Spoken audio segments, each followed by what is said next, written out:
I suppose that's one advantage of not having words to your anthem is you can never have somebody sing it as badly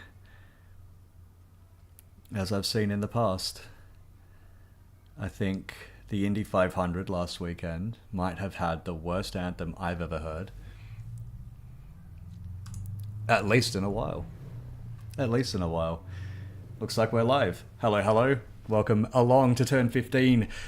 Round 9 of F1 World Championship 2025 today, right now, getting underway in about 11 minutes time from Circuit de Catalunya in Barcelona, Spain. It is the Spanish Grand Prix, 66 laps of this medium high-speed circuit. Should be fun. At the very least, it's going to be a lot more fun than Monaco was last week. Now, Monaco, I think, was still more interesting sort of than it was in 2024. Last year's Monaco Grand Prix could have been one of the worst I've ever seen. Not the worst, but one of the worst I've ever seen. At least something happened. It wasn't a good something, but something was happening, which is, well, better than nothing. Either way, Spain now. Looks like it's going to be a fun race as well, because we have a very fun grid so far, and not a full grid either. Only 18 cars on the grid, 19 cars participating today, because we've already had one car pull out. That is Lance Stroll for Aston Martin, has pulled out of the Grand Prix after qualifying yesterday.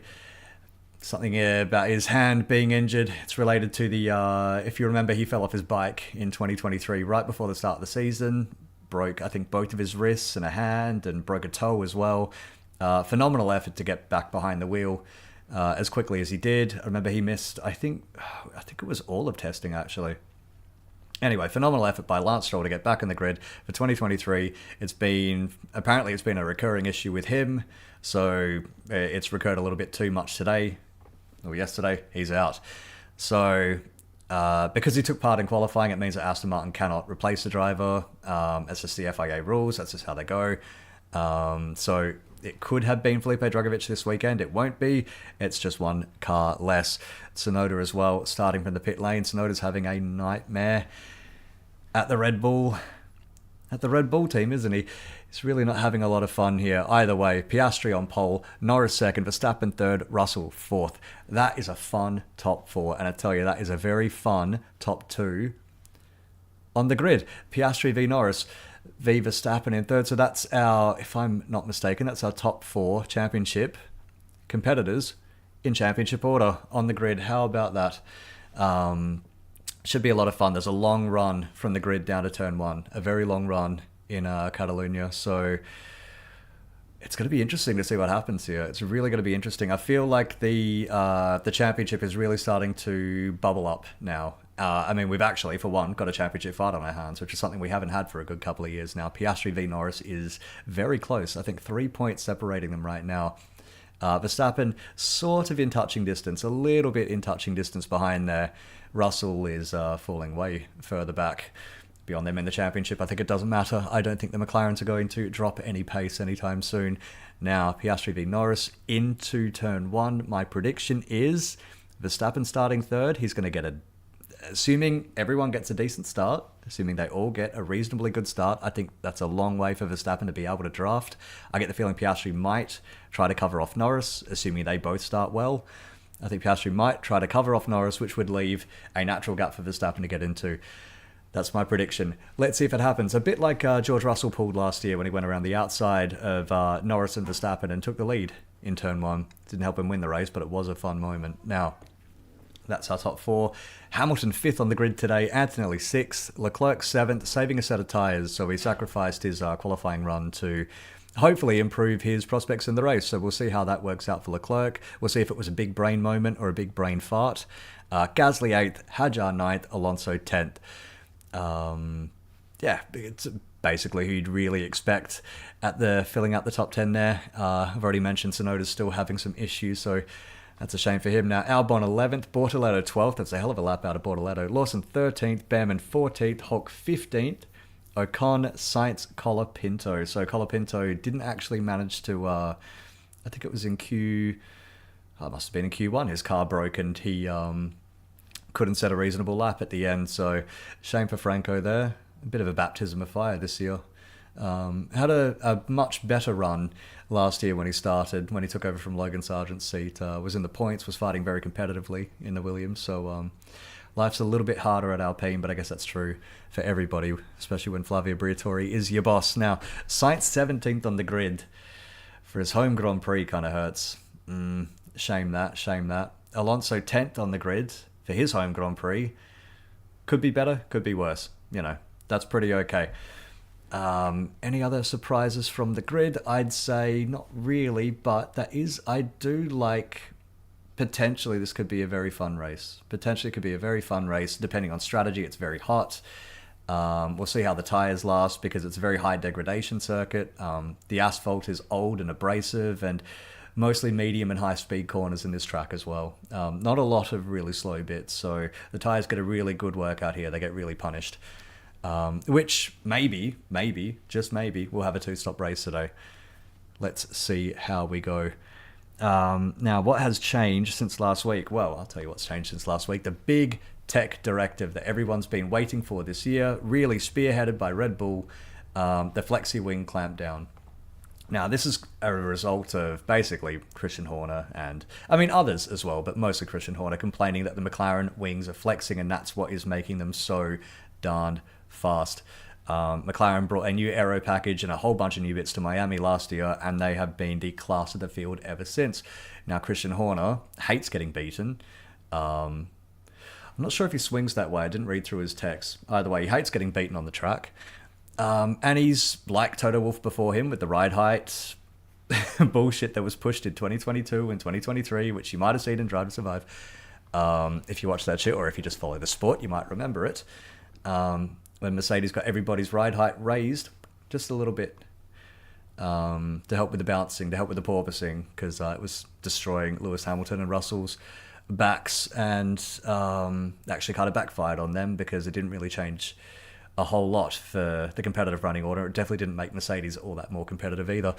It looks like the same thing might have happened here. I think Horner was so focused on McLaren's flexi wings that he might not have just even conceived that it could just be that McLaren has a good car, an overall good car, a well-balanced car, something that, yes, it flexes a little bit. They all do naturally. Who's really pushing the envelope? It looks like they all kind of were. But the McLaren flexi wing is not its big advantage. The big advantage really is it can look after its tyres well, and it is just a nice, complete, competitive package. It's not as well balanced, according to some. It's not as well balanced as it was last year, but it's still pretty good. So the tech directives come in. The front wings can't flex as much as they used to because they've got a higher load of them to test their flexibility now. And, well, it looks like it hasn't changed shit looking at this grid because McLaren is still the class of the field. Pierre Verstappen's still just kind of hanging in there. The Mercedes v Ferrari's right behind them, and Yuki Tsunoda is struggling down in that Red Bull. So it looks like everything's more or less the same. Lewis Hamilton's already called the whole exercise a big waste of time and money, and I got to agree with him, to be honest. You've got brand new technical regulations coming in next year. There's not a lot left for anybody to really do with these cars. There's really not. Everyone will be focusing so much on 2026 that everything else is just kind of superfluous, especially when McLaren have such a stranglehold on the grid right now, and they look like they're just going to charge to this championship. So apart from maybe minor placings and things like that, maybe there's a bit of money on offer if you're Williams and you can really take advantage of other teams struggling around you. But if you're a Ferrari, if you're a Mercedes, it doesn't really matter. You've got enough money in the pockets, and it doesn't really matter if you're going to finish third, fourth, second. If you're not winning, what's it really worth?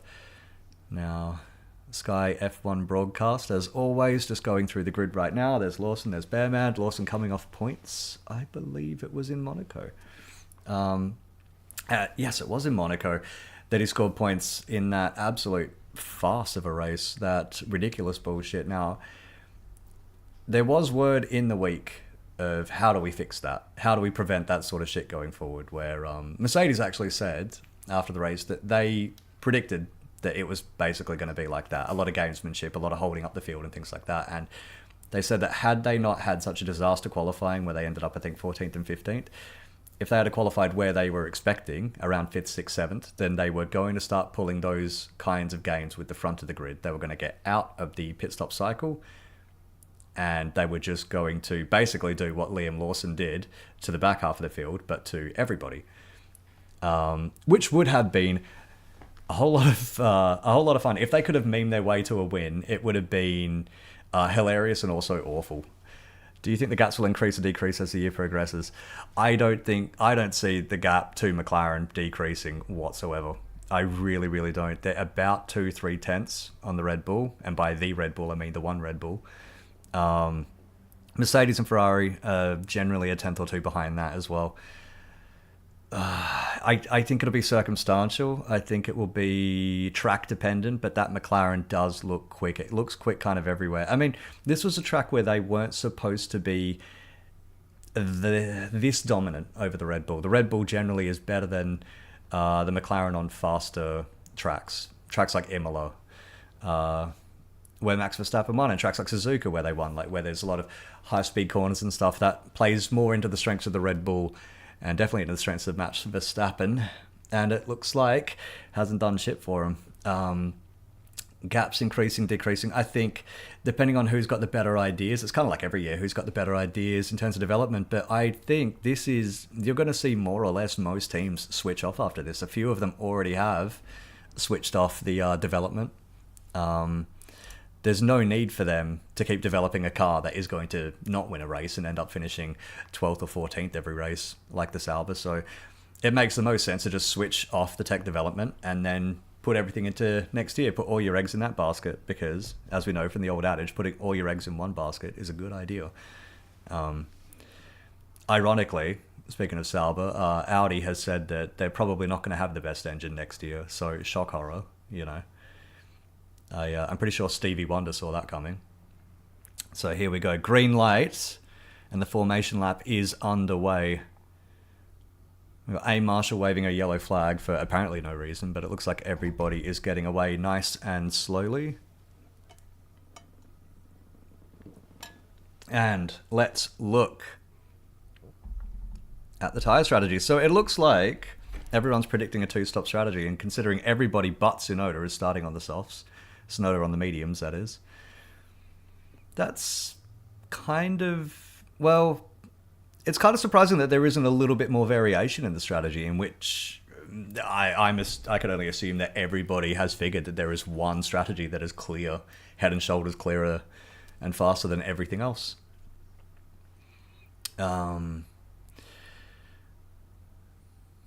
Which isn't that promising, to be honest, for unless somebody maybe switches their strategy in the middle. If everyone's kind of tied to the same pit cycles, then it really relies on these drivers actually working for positions to gain and lose instead of just putting in fast laps around the pit stops. Passing, we're all here for passing, and in fact, that is one thing I will say about this track. Ever since I got rid of that god-awful chicane right near the end of the track, right near the end of the lap, for I think it was the 2023 race onwards, this track's actually been okay for racing. They can get a decent draft after the last two corners, and that's also one thing that I like about this generation of cars. It's not what they envisioned, I think, when they made these rule sets, that it was going to be extremely close racing. Because basically Pirelli has fucked that up because their tyres cannot be pushed and they cannot travel closely to other cars. But generally, ground effect cars aren't overly disturbed by following another car through the corner. Which is great for this track, because if you have two corners that are very quick and you can get a decent draft down a very long front straight, there's Robert Lewandowski. Bit of royalty, football royalty in the pits there. Lando's parents are starting to show up actually quite often now. I think they realise that their boy really is in a title fight this year. So Lando, Oscar have pulled up. Verstappen, Russell have pulled up. There's the Mercedes garage, the McLaren garage. Now, it all comes down to this as Yuki Tsunoda pulls out of the formation lap and goes down the pits. Colapinto's coming around to take his spot soon. This could be very, very interesting. This could be very, very interesting on the start. So we wait and see. The cars are just taking their spots now. Shouldn't be that much longer before we get going here. Here we go. Green flag at the back. 1, 2 lights, 3, 5. Here we go. Decent start. Looks like a decent start for the whole top 4. Hamilton's had a good start. Leclerc's had a blinder there, but can he get anywhere? Looks like Leclerc's already ahead of Antonelli. Russell's actually going for the inside here, and he's lost out. Look at Verstappen getting ahead of Lando Norris. Kimi Antonelli's had to go off. That is an amazing start by Oscar Piastri. He's absolutely nailed that. Absolutely nailed it. So bad start for Lando Norris. He's already dropped a position. It didn't look like that bad of a getaway as well. It just looked like it didn't really work for them. Oh, Leclerc on the inside of George Russell, and he gets it done. So Charles Leclerc up to 5th now. Russell trying to come back, but there's going to be no room to pull that move there. So here we go. That's decent out of Ferrari. They've absolutely snookered Mercedes there.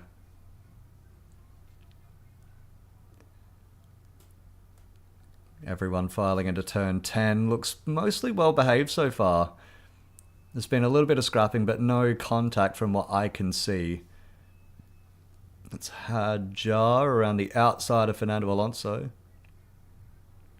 Decent move. Decent move.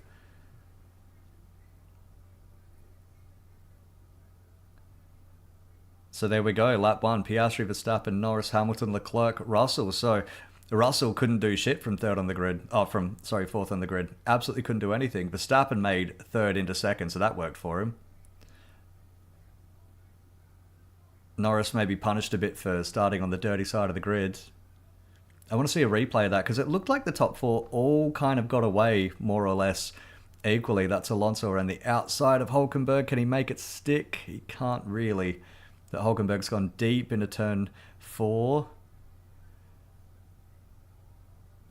Turn 5. Hulk on the inside is going to make Alonso work for it. There's no room for Nando there. Backs out of it.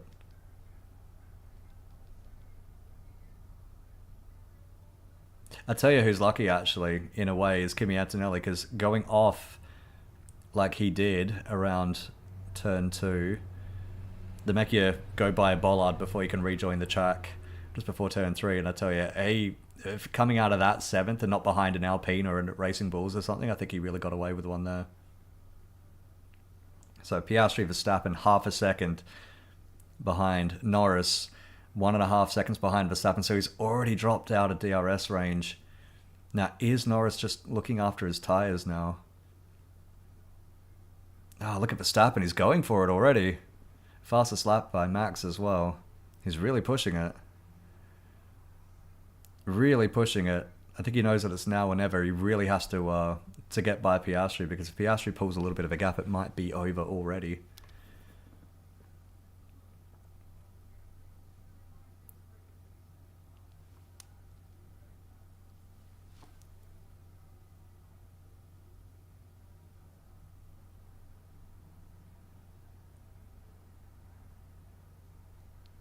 So Verstappen now just over a second. So this is what I was just saying. Piastri just out of DRS range now of Max Verstappen.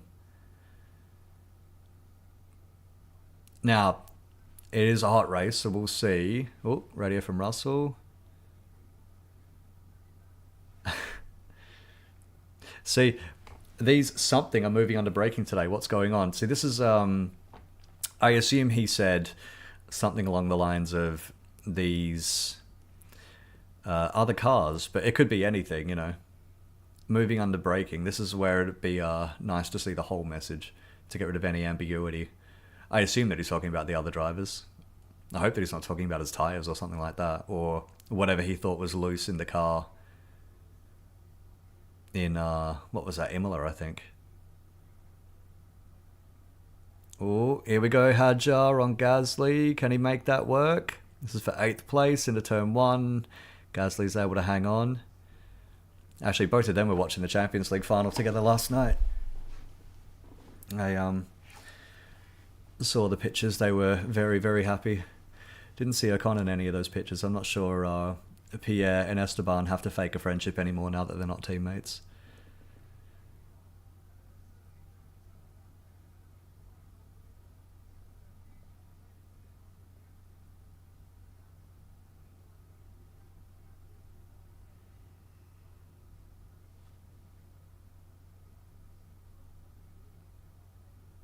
So lap 4, Verstappen now nearly 2 seconds behind Piastri. Jeez. Here we go. Well, it's not promising if you're Lando Norris, and he's just pulled back. He's just got the win in Monaco. He's been able to pull back Piastri just a little bit in that championship, but I think if you're Lando now, probably the best you can do is just get behind Verstappen and then just pray that Piastri's car doesn't finish, blows an engine or cooks its gearbox or something. Now it looks like everybody's a kind of, except for Hulkenberg, behind Hadjar, but I mean, I'd be surprised if that Sauber really would make a move. Alonso looks like he's got a little bit of a train behind him, but everyone else looks like they're more or less... Oh, it's the second part of the start. Just a replay of the start there. The second... It was a good initial launch for the top 4 cars, but Lando's car just kind of went nowhere. Got stuck in the wheel spin, I think, off the second... They call it like phases at the start, like letting go of the clutch and going, and then being able to cycle up through the gears is the second part of that. It looks like Lando was just struggling on that part. So, on board... Yeah.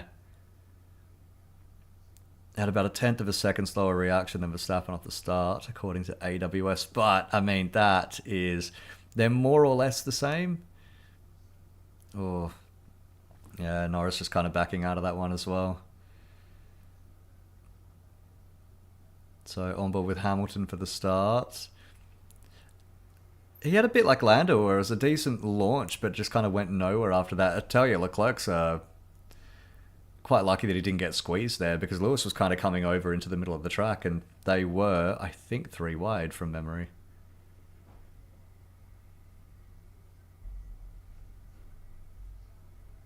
Oh, on board with Lawson. Now what's this about? Oh, is this a tap with Alonso? Yes, it is. Just a slight tap.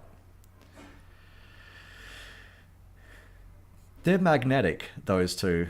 Lawson and Fernando Alonso, they just seem to find each other on the track, and their cars seem to find each other contacting.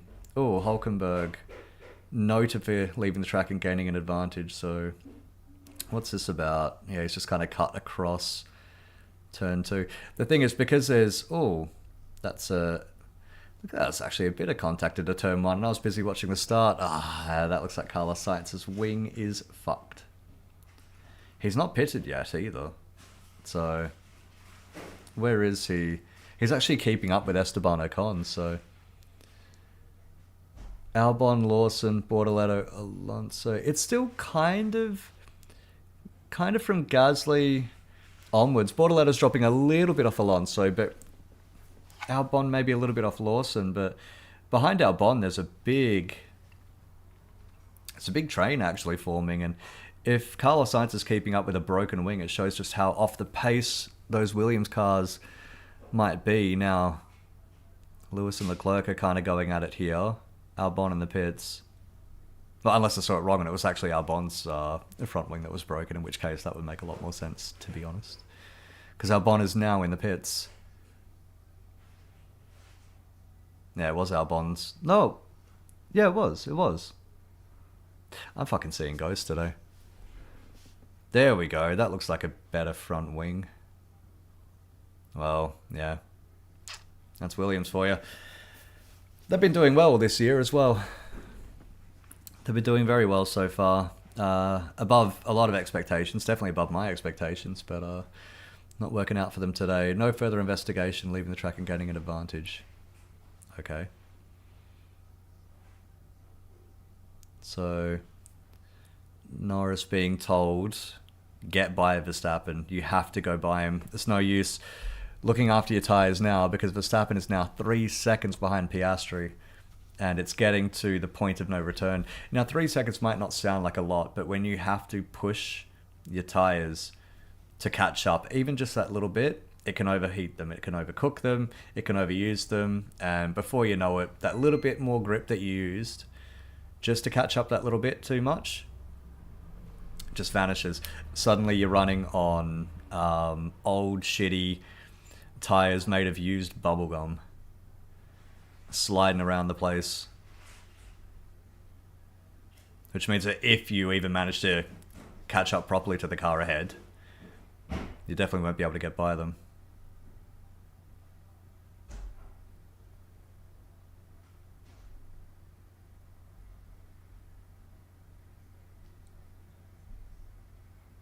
So on board with Charles Leclerc here, looking at the back of Lewis Hamilton. Lewis Hamilton actually running ahead of Charles Leclerc for a rare instance this year. Nico Rosberg was saying in the media this week that age might finally be catching up to Lewis Hamilton. He might just have lost that 1/10 of a second. And I've said it before, not specifically about Hamilton, but really anybody in this sport. You see, it happens to everybody. It even happened to older mortals like Michael Schumacher and whatnot. Like, if you start, eventually you will age. You see it even in soccer with Lionel Messi and all of that. Nothing on what he used to be. Nothing. It can't be. His body just won't react as Charles Leclerc's going for it into turn 1, or Hamilton cuts him off at the apex, so Lewis stays ahead. So Ferrari, to their credit, are genuinely racing today. I think they look at the 3 ahead of him and figure they can't catch them, so just go for it here. Oh, that's Yuki Tsunoda in the pits. Off of his medium tyres, so is he going to go into hards, I would assume, and then try to go to the end? He's on... Is he on softs? Alright. Surely not. He is. Okay. So he's run his medium tyres and he's actually pitting before a lot of the soft runners. I can't explain that one.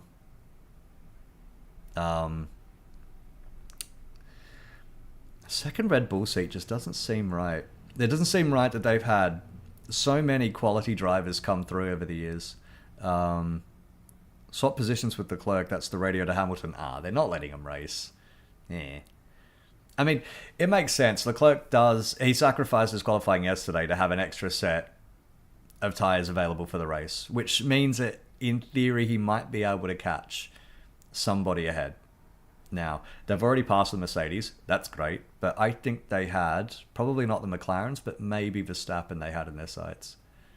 And there's Lewis letting Leclerc by, and there he goes. So he's certainly not... He's made that a lot easier than... Where was he fucking around with it? Miami, I think, from memory.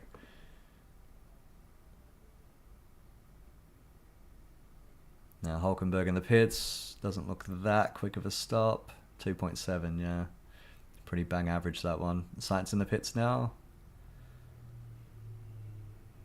That's a bad stop. And that's a broken wing. Alright,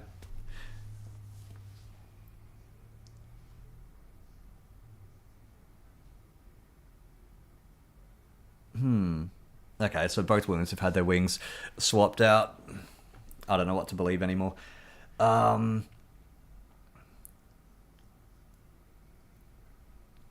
Albon, Sainz, Tsunoda, Bam and Hulkenberg have all pitted. Hulk and Bam running the mediums now.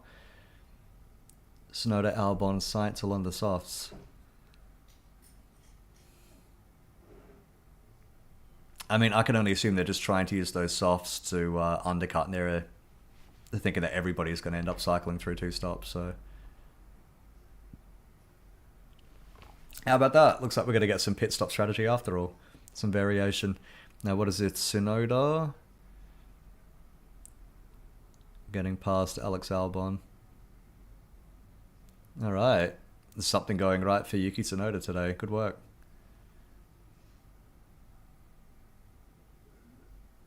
What was I saying? Yeah, Hamilton's performance. So Leclerc's ahead of him now, as he kind of has been all season. I'd say strategy has helped him get there as well, but Leclerc has absolutely been on fire so far to start this race.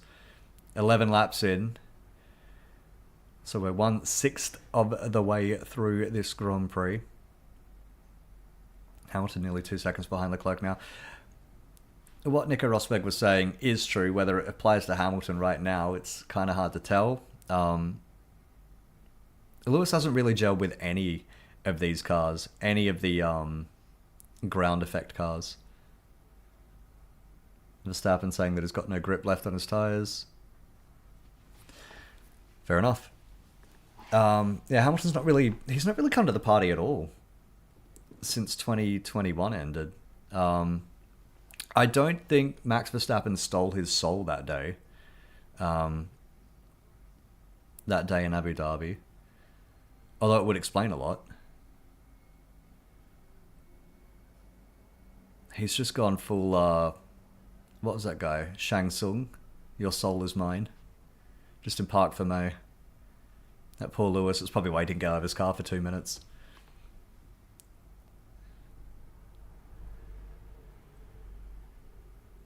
Either way, it's at that point where you get, and Lewis is 40 this year. Once you start getting up around there, even if it's just a little bit, even if it's just a little bit of a decline, and I'm not one of these guys that thinks everybody 35 and over is over the hill. You see it in all sorts of racing as well. If you're good enough, you're still good enough. Scott Dixon in IndyCar, Dario Franchitti in IndyCar, you know, these guys were well into their 30s or even their 40s and still being competitive. And Fernando Alonso as well, who I think is still box office. There he is running in ninth. So Lando getting by Max Verstappen here, and there we go. Yeah, that's it. So the McLaren tyre preservation comes in handy again. It looks like Verstappen, right after he radioed that he doesn't have as much grip as the McLarens, it looks like it's all over already. And I can't see Verstappen getting back ahead of him, not without a mistake or something happening. So, I mean, I think there was a lot of talk coming into the weekend that the rule reset would be, well, not even a rule reset, it's more of a, it's a tech directive. It's a different kind of test, basically. So it's not overwhelmingly different, but the flexi wing clampdown might shake up the running order. But I was saying, I think last week, the week before, whenever it was, I've said on this stream, even this year, it wouldn't surprise me if they turned up to Spain and it's basically the same. That this supposed magic bullet for creating a closer, more competitive order just isn't going to happen.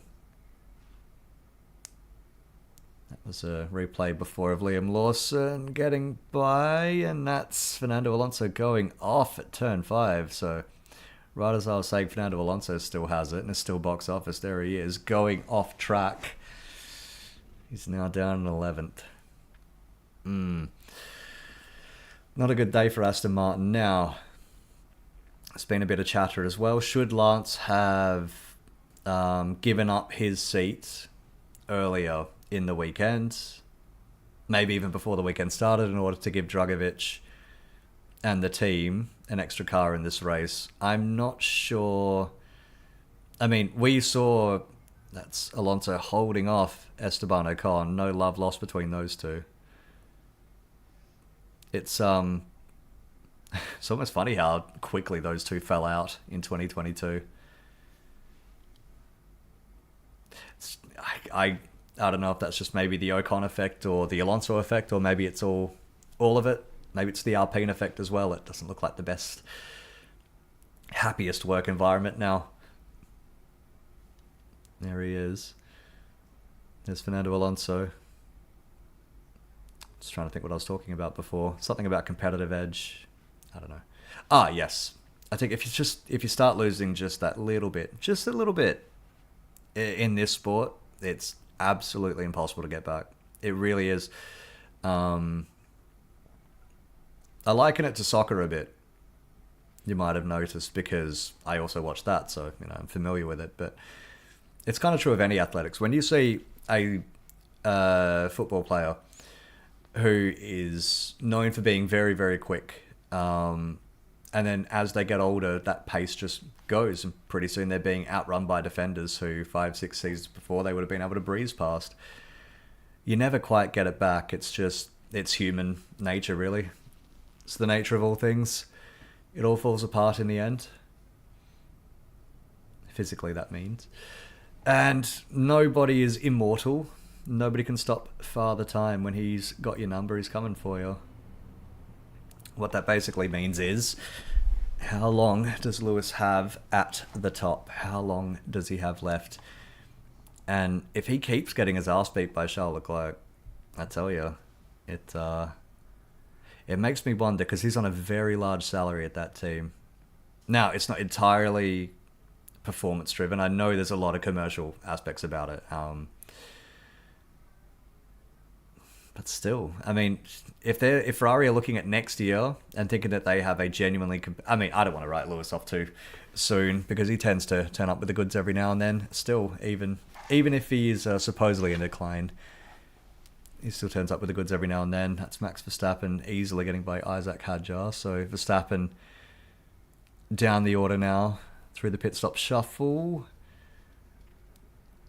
Of course, Hadjar was never going to give him a hard time to get by. Now he's got 3.5 seconds to Antonelli ahead of him, so he shouldn't be getting held up that much. Is he going to be able to undercut Lando Norris at least? Lando was about 2-3 seconds ahead of him by the time that he came in the pits.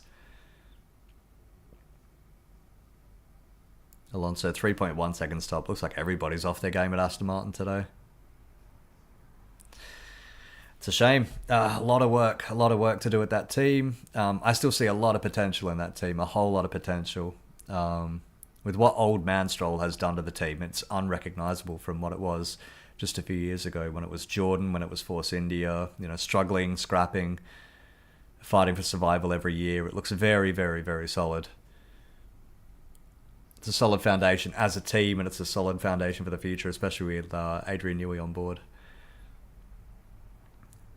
They might have a couple of questions, though, for their drivers soon, because Alonso is going to be aging out of it very, very quickly, and we'll wait and see what happens with Lance and his wrist. Hamilton, that's a long way to go. Hamilton, who is in the pit, so Hamilton is not that happy with having a pit right now. That means as well that he won't get a chance to undercut Charles Leclerc either. Now, where's he going to come out? Is he going to be able to clear Bortoletto? He should be able to. The problem Hamilton has now is that he's got two racing bulls right ahead of him, and I doubt either of those cars are going to be... I mean, we saw Lawson playing sacrificial lamb last time out in Monaco. It's not as easy to keep a car behind in Spain. However, I wonder if they're going to maybe use Lawson, Red Bull that is, maybe use Lawson to back him up just a little bit. Or if they're even not worried about what Lewis is doing at all. Leclerc, box. Oh, Verstappen around the outside of Antonelli here. That's a great move. Absolutely great move. He's got a lot more grip on those newer tyres, but that's still a good move from Max Verstappen. It's always brave to go around the outside, especially of another driver with worn tyres. You never know if they're going to just suddenly lose grip and slide out into you. A decent pass out of Max Verstappen, that.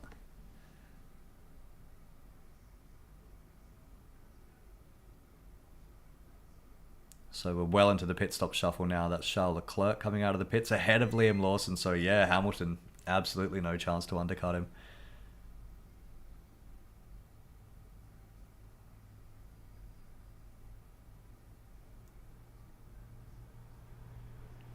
Verstappen riding the softs as well. So that's a replay of Max getting by Antonelli, driving around the outside. It's a good move by Max. Great move. Nice tidy move there.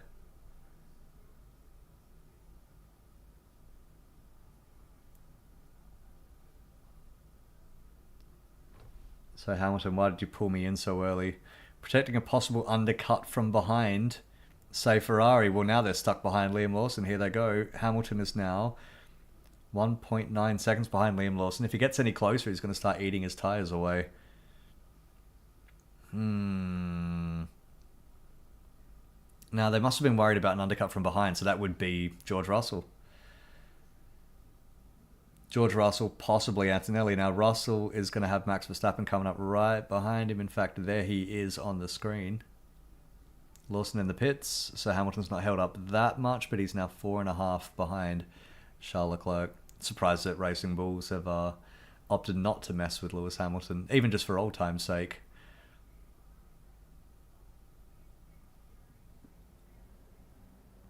Oh, Verstappen up the inside of George Russell into turn 7. Gets it done nice and easy through turn 8. And yeah, easy as you like. You just see all the extra grip that Red Bull's got.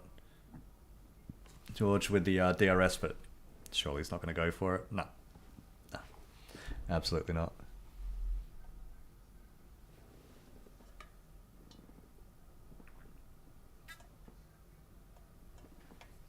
Ahem, pardon.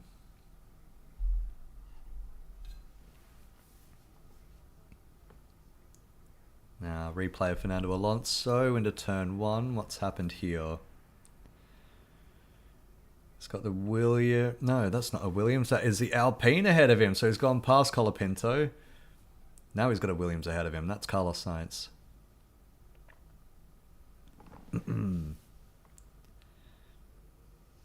How do we feel about Colapinto in that car? Because I'm stuck between kind of what I expected and also just doesn't really matter. I don't think the second Alpine seat really is worth a shit in this year's championship. Like, there are some seats and some drivers that maybe you want to see in F1, maybe you don't care to see them F1, but I'll put it this way. I'm happy to see... Oh, that's very close there between Hadjar and Ollie Behrman. Revisiting a bit of F2 rivalry here from last season. Looks like Hadjar's running around the outside of Behrman into turn 4. Lovely stuff. Good pass, Isaac. Actually, he's done well so far this year, hasn't he? Piastri being asked if getting to lap 25 is possible, because McLarens have not pitted yet. Piastri says it's possible, but difficult. Now, is that gamesmanship or is that genuine? The thing is, Verstappen has been going quickly. 6 laps, now 7 on his new tyres. He's 20 seconds behind Oscar Piastri. 20 seconds behind. As George Russell's in the pits now. So we'll see if that Lewis Hamilton undercut was even a thing. No, he's passed him already on the track. It's all over. So Ferrari did, at least, keep Hamilton ahead of George Russell.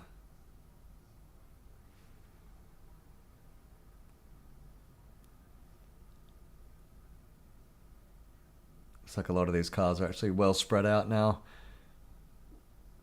Albon keeping close with Tsunoda, but it looks like everybody else has a bit of a gap. Lando Norris being told to box 5.5 seconds, 5.6 seconds now between Piastri and Norris. It's interesting that... Oh, let's see how this works out. So Lando's in the pits now. About 22 seconds average time loss for a pit stop. So he's definitely going to come out behind Verstappen. He might come out around Kimi Antonelli, though. He just feels comfortable around him that way. Antonelli around the final corner now. No, Antonelli's in the pits, so that's fine. They totally covered that. Perfect. There's Charles Leclerc well behind, so that worked out very well for Lando Norris there. Problem is, Max Verstappen is now 9.5 seconds up the road, but you'd imagine, and Verstappen still has to pit another time because he has not run the mediums. If they wanted to, they could run Norris to the end. I don't know if these Pirellis could make it, but it's possible. Piastri, box, so they're not going to run Piastri to lap 25 at all.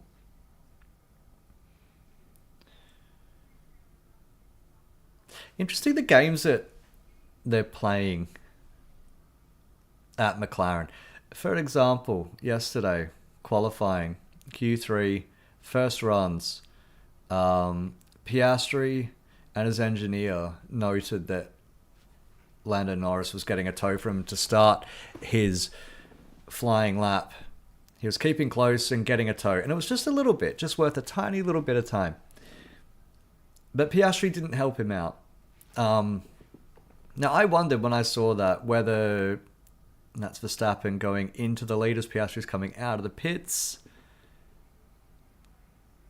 But again, Piastri's on mediums, Norris is on mediums, and Norris, of course, could not cut. What is that? About a 5-second gap now. 5.1, so 5.6, so he 4.9, so he didn't really cut into Piastri's lead that much beyond what was expected, maybe an extra lap or so. Definitely wasn't enough. I think Piastri's actually got this race covered, assuming that McLaren don't have to pit again. That said, we've seen in the past, late pit stops here, you definitely can get by cars ahead. I remember Hamilton hunting down Max Verstappen one of those years. What was it, 2019, 20? One of those.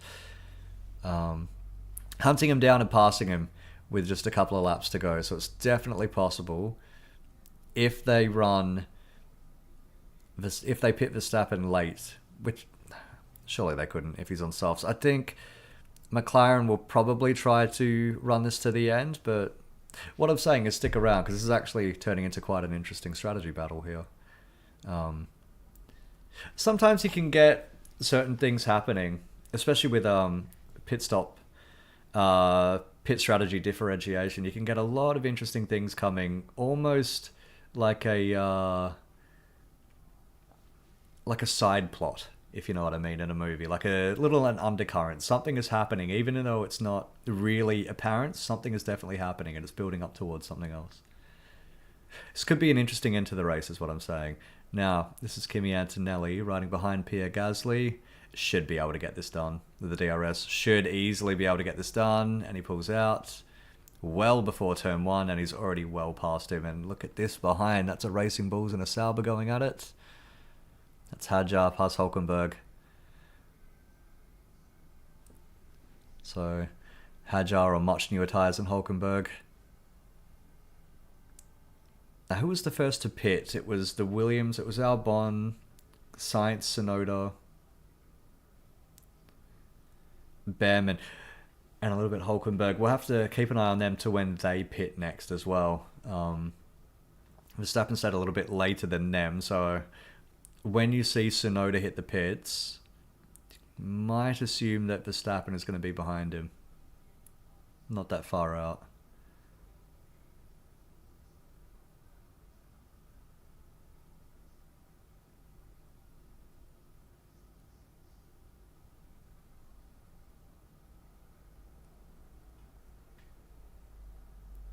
Oh, Albon radio. Liam just pushed me off.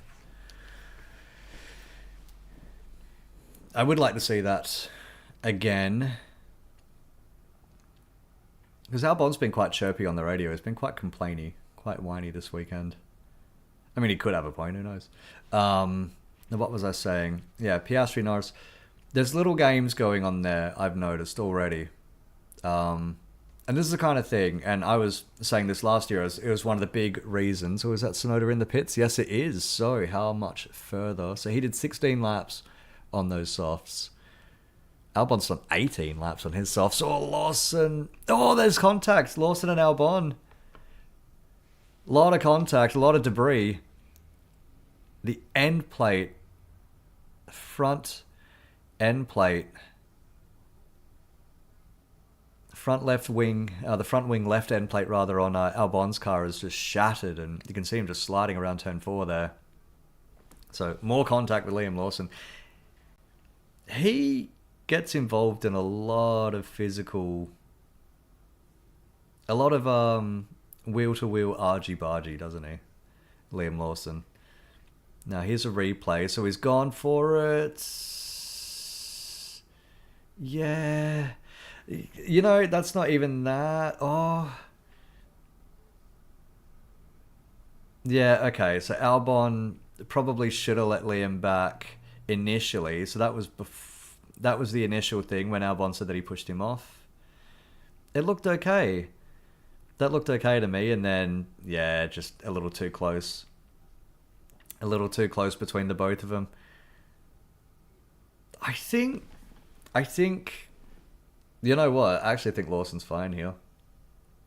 Um Maybe a bit clumsy out of Albon, maybe just a bit unlucky, maybe a bit of both, but I think that's actually not that bad out of Liam Lawson, that one, so we'll see if the stewards get involved and what they say. Now, where is Albon? He still hasn't pitted, although he is on 19 lap old tyres, so I couldn't imagine it would make that much difference to his strategy. Then again, 2 front wing changes in one race. That's one surefire way to kill your strategy.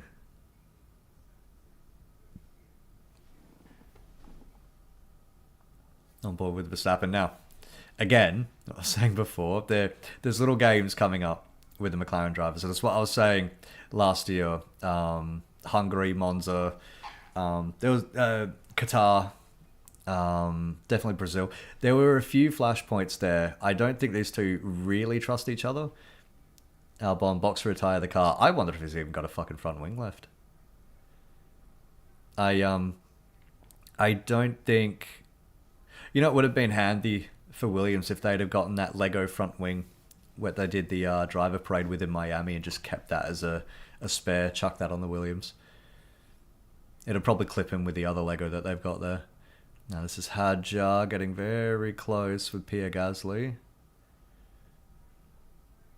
Now Hadjar is ahead. Oh, this is just a replay of going around the outside, isn't it? So that's a great move. Great move. Hang around the outside.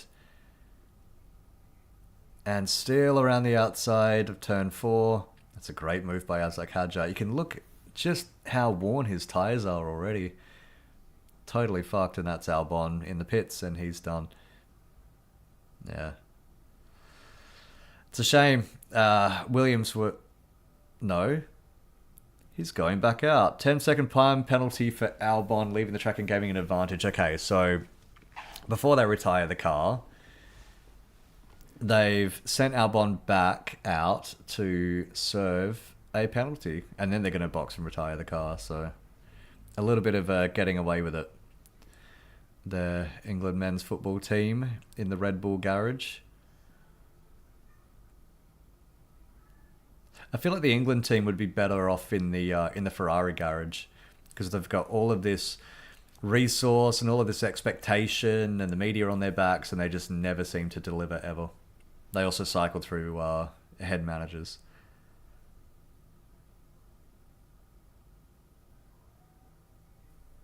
Verstappen complaining about just isn't happy with the car at all. Those tyres are really starting to wear through, I think. So Verstappen now 3.4 seconds ahead, so the McLarens are absolutely... Now, are they going to keep Albon just circling slowly until he ends up eating all of these different penalties? I mean, if I'm Williams, that's what I would do. And I would assume that box to retire the car just means that it's damaged and they've got nothing else to put on it. Otherwise, if his gearbox was in danger, for instance, or if his engine was in danger, then they wouldn't send him back out. They would just eat a penalty. Now, here's Albon back in the pit lane. Now, is this going to be the stop-go penalty? Nope. Looks like they've already assumed that they've served at the last lap.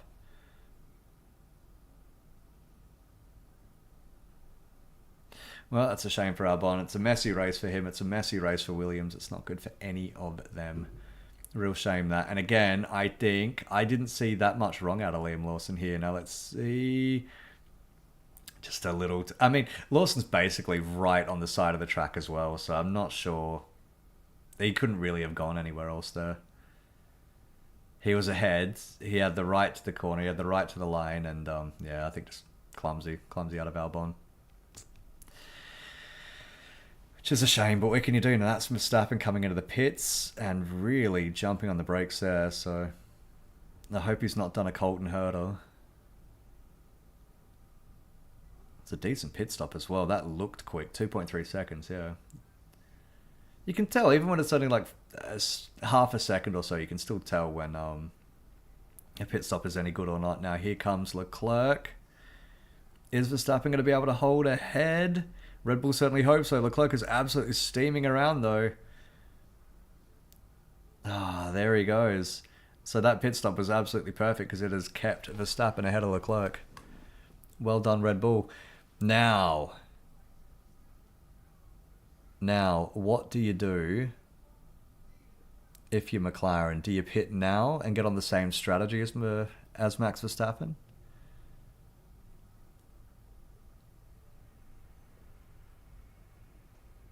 Alright, so McLaren are thinking that Verstappen's actually on a 3-stop. He is on the medium, so he doesn't have to stop again. He doesn't have to stop again. Now, he's about 20 seconds off Piastri, about 18 seconds off Piastri. So if Piastri were to pit, it would put him behind, but then that would mean that they're on the same strategy.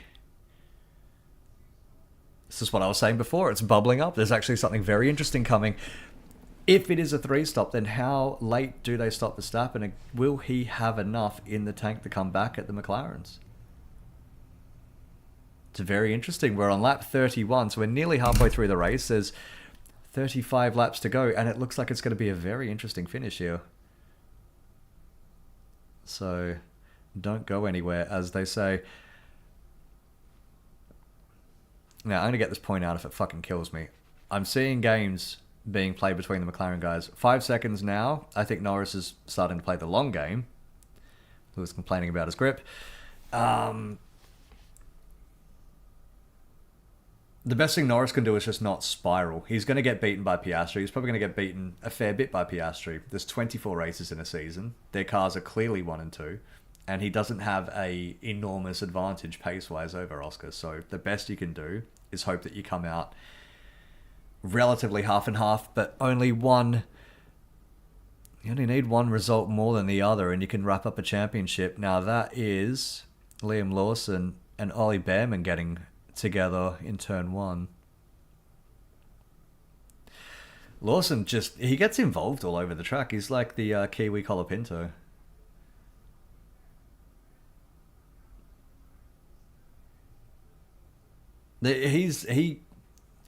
That's at least 3 incidents that Lawson's been involved in today. And what I will say as well, tell you what, Hadjar is running 8th and running very solidly. Lawson is in 12th. And okay, so here we go. That's a replay. Lawson, just a half-hearted launch there. Yeah, that's not great. That's not great out of Liam. Really, really not great out of Liam there. It's a shame.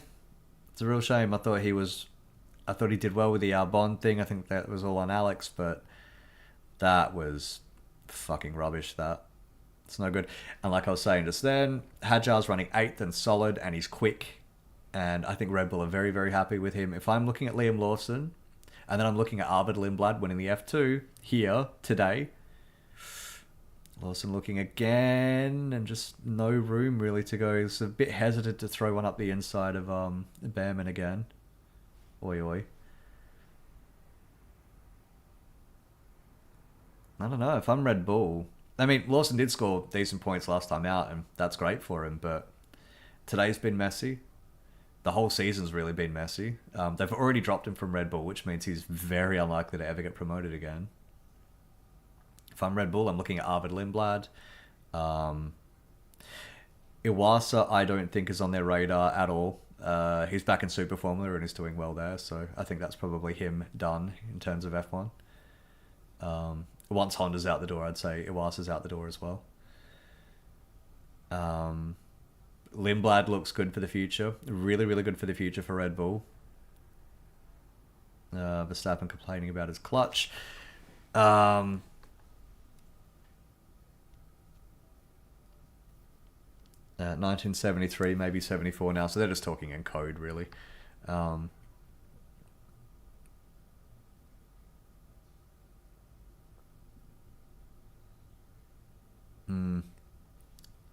I'm not sure. If Lawson keeps this sort of shit up, and now he's dropped that further from Behrman. I think if Lawson keeps this sort of shit up, he's going to be out in his ass sooner or later. Whether he survives the season, we'll see. But Lindblad's looking good in F2. Sebastian Montoya as well finished second. Not that I'm really expecting Sebastian Montoya to do anything of note in F1. That's Felipe Drogovic. No, it's not. It's Jack Crawford, sorry. This is where my glasses come in handy. It's Jack Crawford, who's also doing well in F2. No, of course it's not Drogovic. That said, I'm not sure I really see any room for Jack Crawford. Not unless Stroll cannot come back. If his wrist is a career ender, which I wouldn't expect it to be. I mean, I'm expecting Lance to be back for Canada in 2 weeks' time, and I'm sure he wants to be, which is probably why he's opted for surgery instead of racing today. Because the next one for Lance is a big one. It's Canada. Which also means I'm going to be up at arsehole o'clock trying to keep awake during a Grand Prix.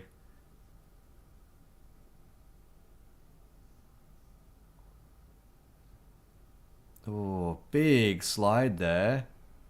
Big slide for Carlos Sainz. Big snap coming out of the last corner. Now you can see Bortoleto has a massive run on him into turn one. Sainz goes to cover it off. Bortoleto to the outside.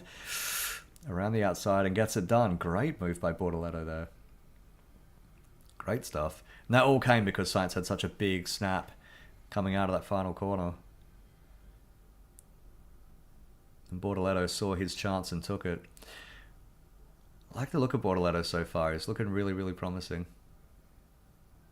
It's quick. Very quick.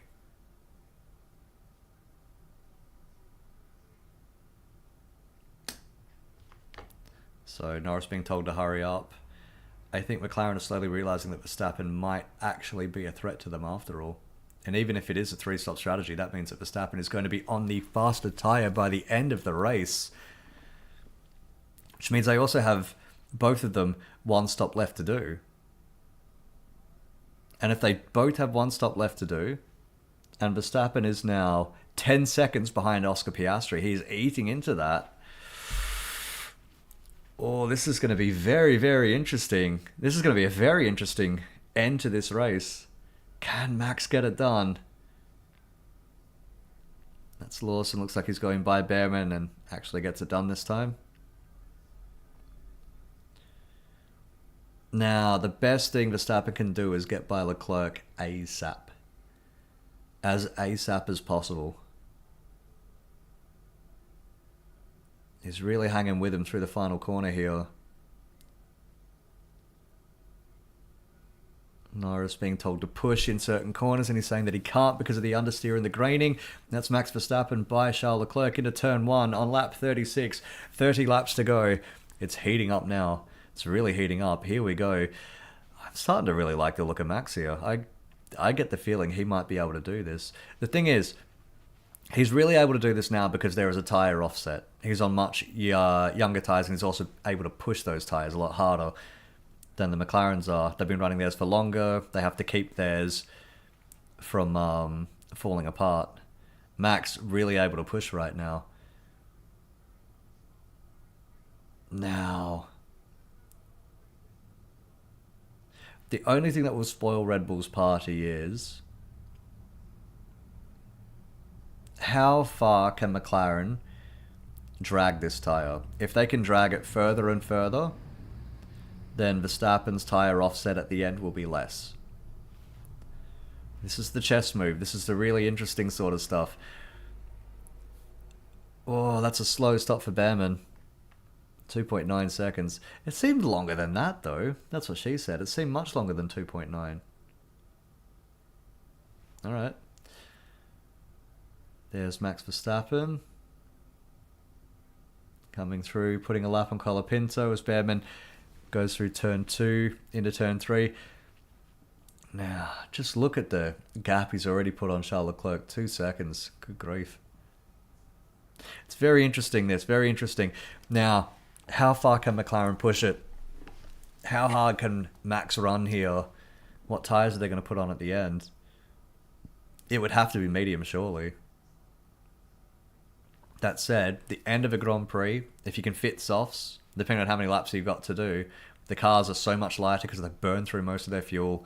The track is as rubbered in as it's ever going to get. We're going to be in for a good finish here. Russell being told to close up the gap. And he fires back, I'm pushing. So he's 2.2 seconds behind Lewis Hamilton.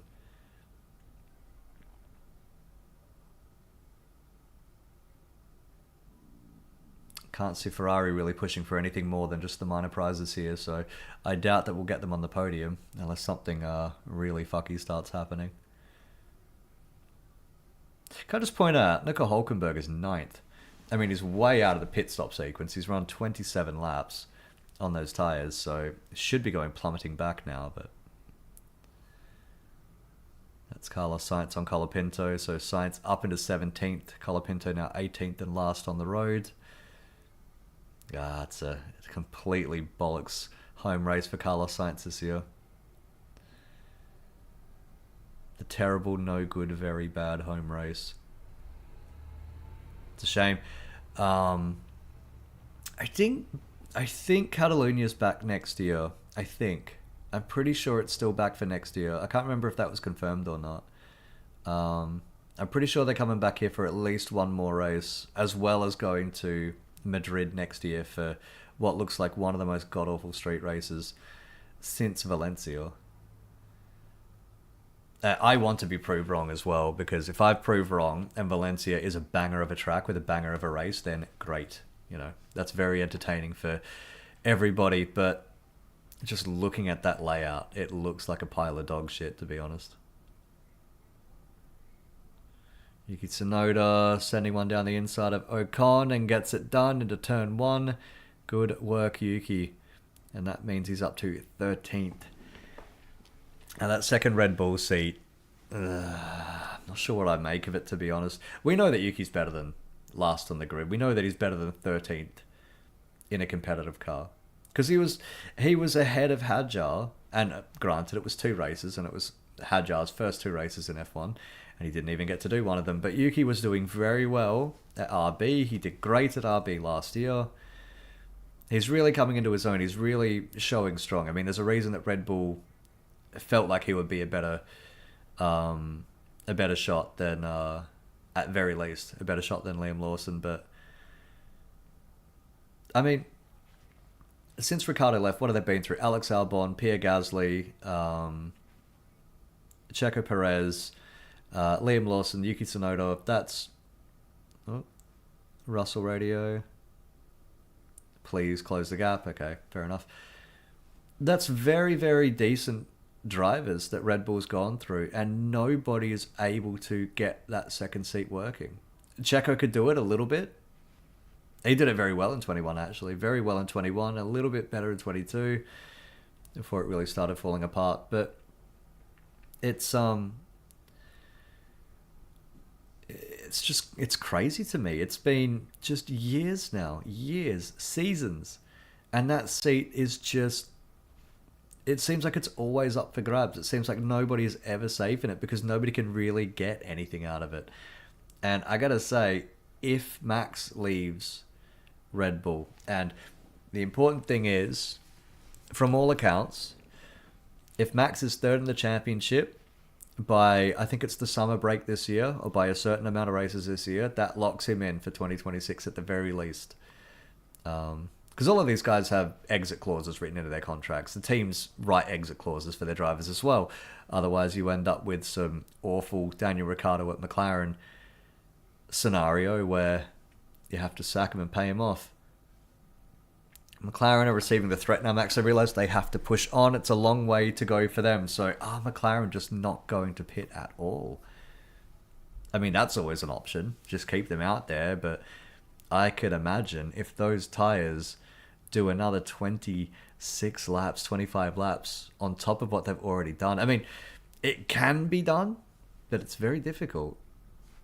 It's very difficult. It's going to be very interesting whether McLaren pit, if they do pit, when that will be, and if Red Bull pits to react, when that will be as well. What if the chief mechanic on the second RB car is Jos Verstappen? It couldn't be. I haven't seen Yuki with a black eye at all. Um, it, it's at the point now, I'm wondering if they're pulling like Sebulba tricks, you know, before the start of the race, just pulling out a wire or, you know, kicking a fucking suspension leg or something. Just breaking shit on the car. But Yuki's better than that. Yuki's better than that. Lawson, I think he was better than 20th.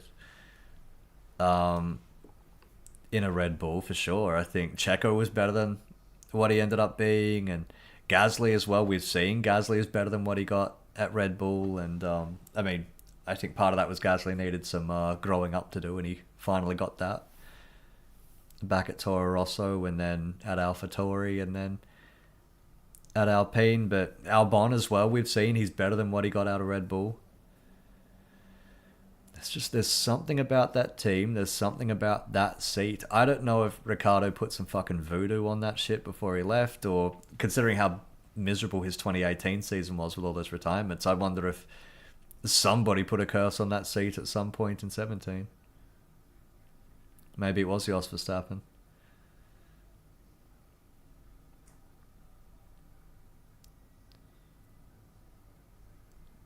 In fact, that timeline almost matches up. Maybe Jos Verstappen is in disguise. Maybe he is on the pit crew.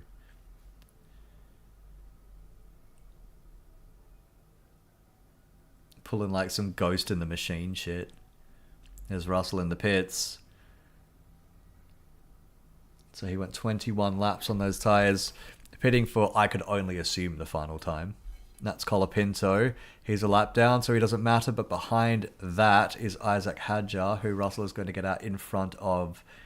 So Russell only lost the one position to Antonelli, who I will assume is going to be pitting.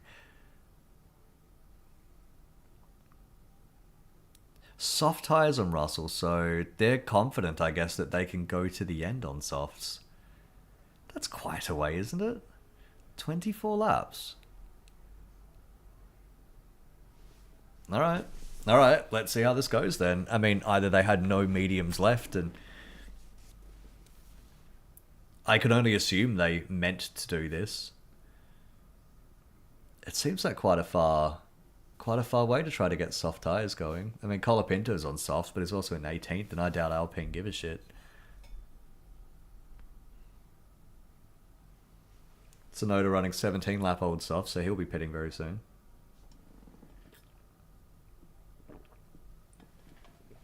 Unless, of course, Verstappen is on his pit crew, and then he's saying, no, just keep running them. Just keep running those softs, and then we'll keep him on the car for Canada as well.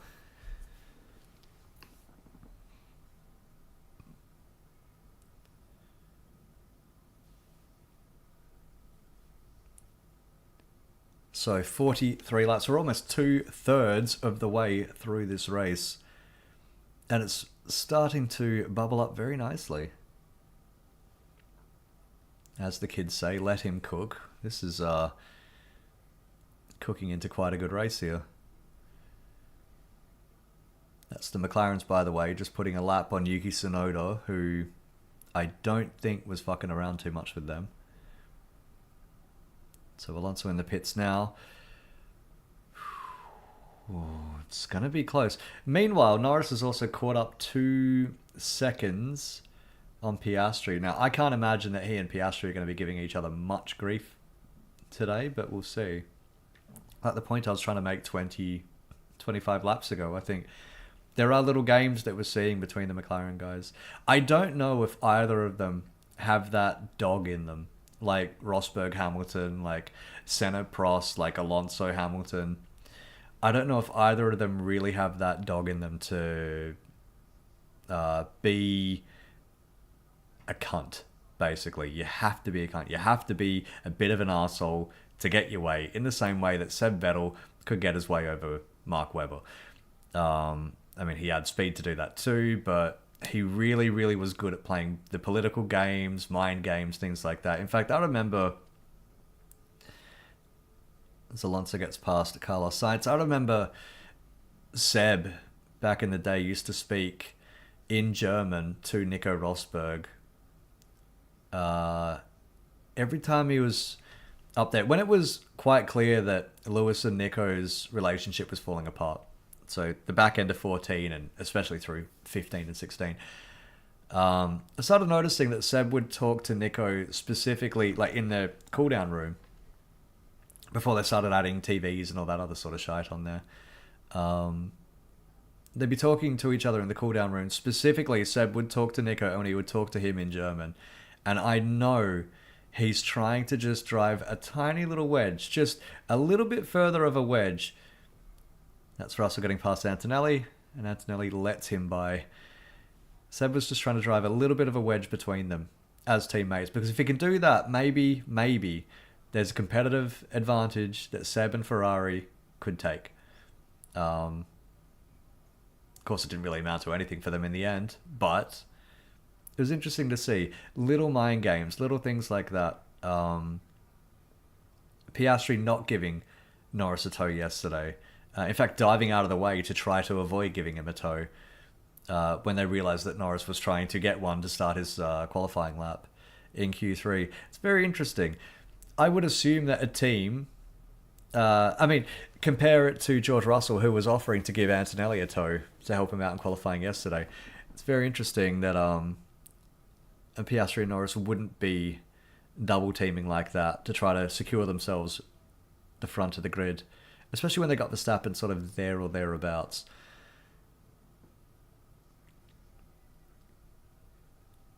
It's interesting. It's an interesting dynamic between them.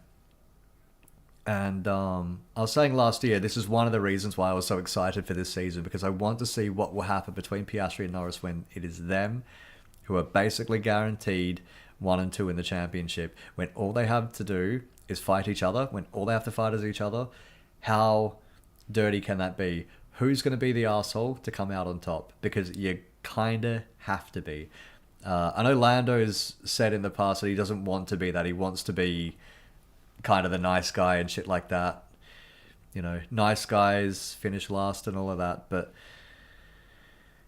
I think I want to see who's gonna have that dog in them, who can really just muster up the inner prick to be able to manifest the championship.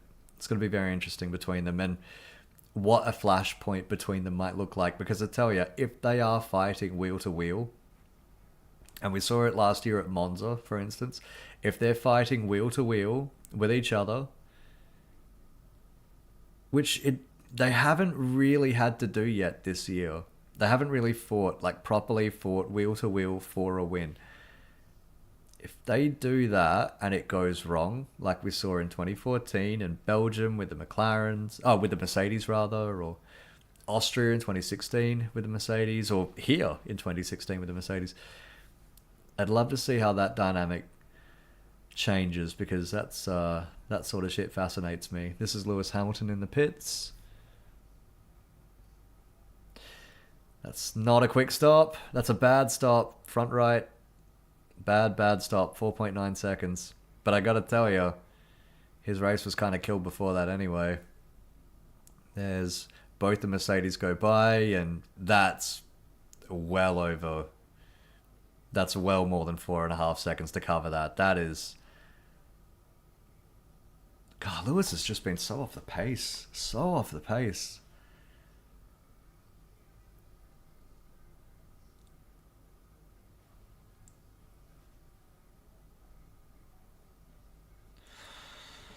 It's like I was saying before, something's not quite gelling with Lewis. The ground effect cars just have not been kind to him.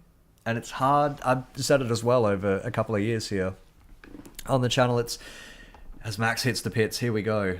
So this is the crescendo. This is how it's all going to go.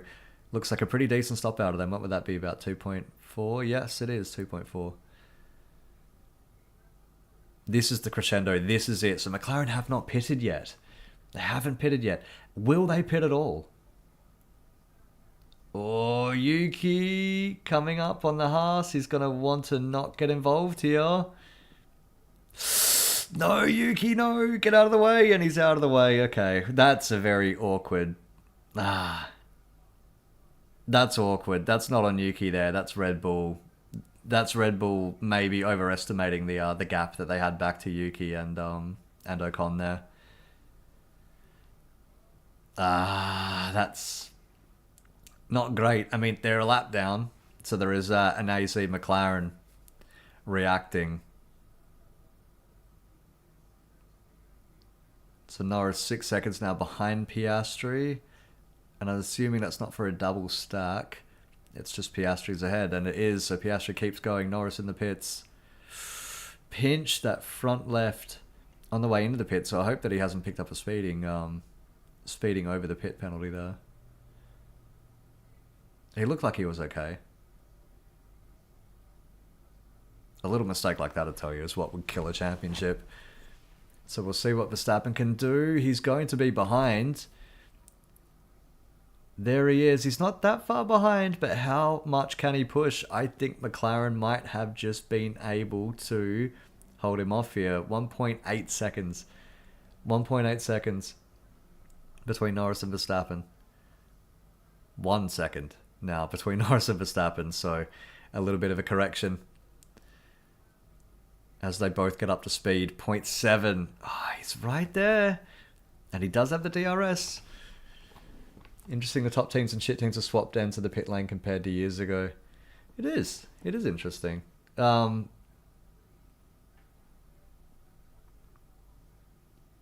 think as... I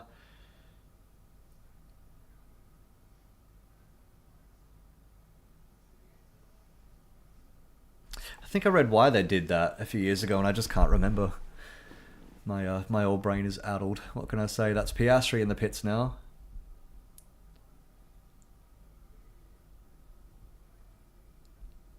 I think the big thing is if you're a competitive team and you're at the far end of the pit lane, you always risk being held up by another guy coming out in front of you. You can kind of control pitting when you're at the front of the pit lane, manage the gap of who could get to the pits while you're there. You can kind of figure out if you're going to have traffic coming up behind you as you're trying to exit the pit lane. But if somebody's already using the pits and you need to pit and you're at the far end of the pit lane, then that's when it starts going wrong. That's me trying to bro science that, but I'm pretty sure that was why they did it. Antonelli in the pits.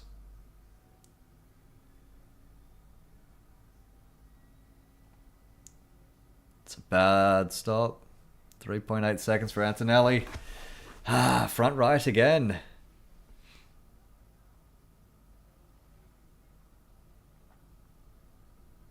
I mean, Antonelli is going to stay ahead of Hadjar, but it's quite a gap to Lewis Hamilton ahead of him. In fact, that's a hell of a gap. There's no way he's going to cover that in 16 laps.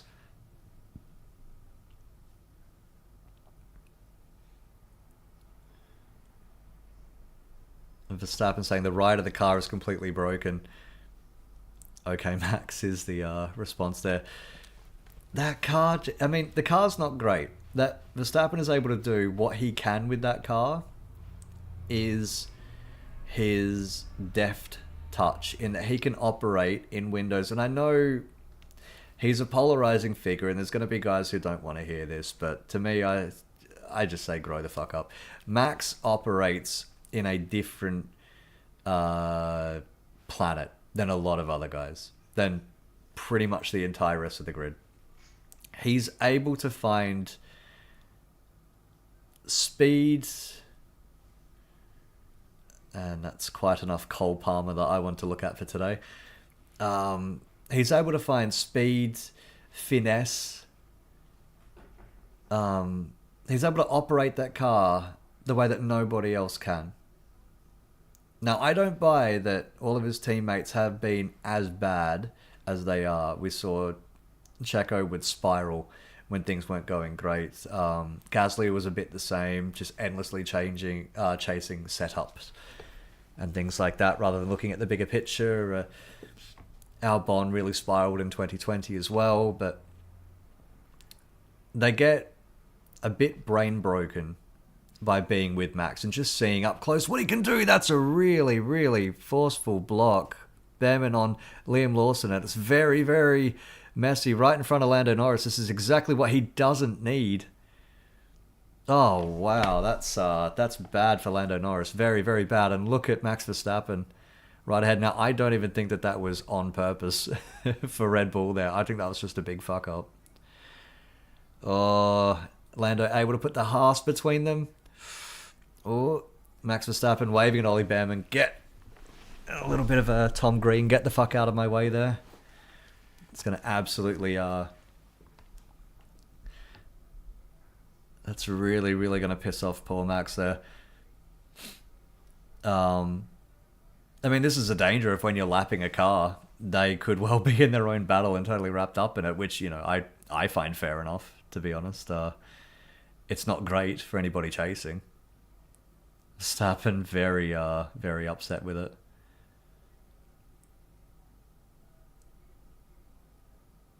I think there's no ambiguity about what word was bleeped out just there. Verstappen now 1.3 seconds behind Norris. That might have been enough to kill it. Oh, we'll see.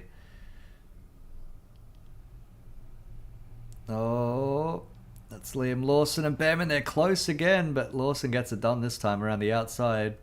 Fernando Alonso hanging around the back end of that Haas, trying to pick up the scraps. He's around the outside as well at turn 4. That's a great move out of Fernando Alonso. That wily old fox. Well done. Alonso, by the way, who has yet to score a point this year, which I find just incredible.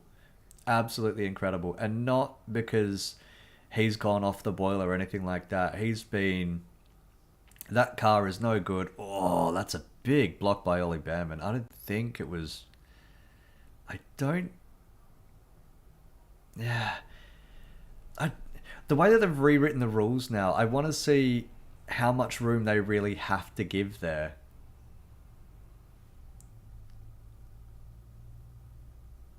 Because really it's... I don't think that they even have to do the whole car width anymore, which is why there's so much consternation about passing.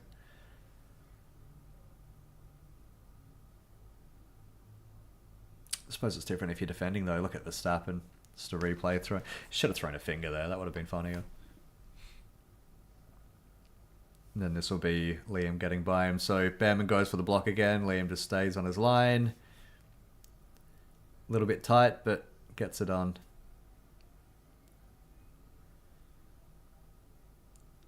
And look at Alonso going around the outside of that Haas. Majestic. Well done. Good pass there, good pass.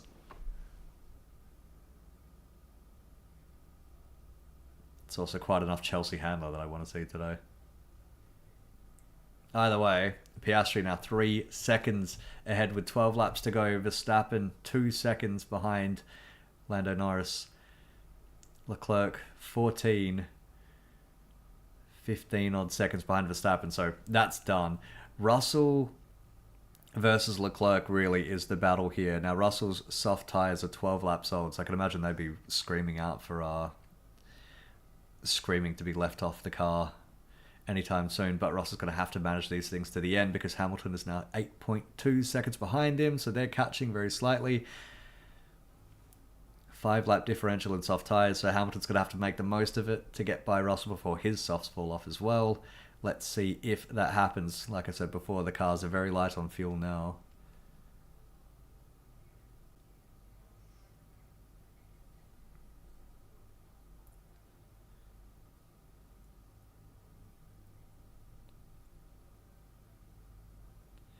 So that's Sonoda and Sainz are going to be having a bit of a battle soon.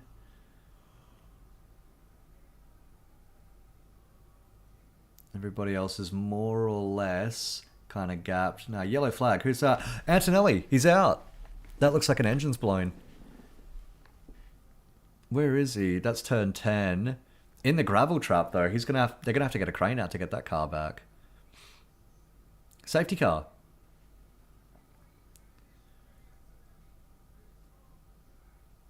Safety car. Here we go. Whoa, well. Here we go. Now.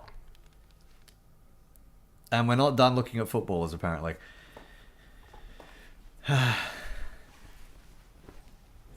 Bless him. Bless him, but get off me TV. I want to watch the F1. Now, will the McLarens pit? Yes! Piastri into the pits.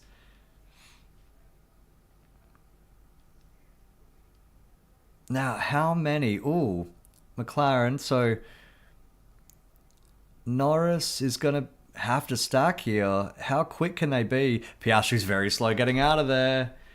That to me might be a game. Should be able to get out ahead of the Red Bull anyway. Yeah, that doesn't matter. That's fine. Was that a little bit of a game from Piastri just there, or was he just genuinely a little slow getting out of his box? This is what I was talking about. Little things, little things. I don't know if I'm reading into things too much, or if it's just genuinely, you're struggling to find the revs or anything like that, but it's fascinating, all of this stuff. Now, I would assume everyone who has a single set of tyres left at all is going to be coming in and changing their rubber over.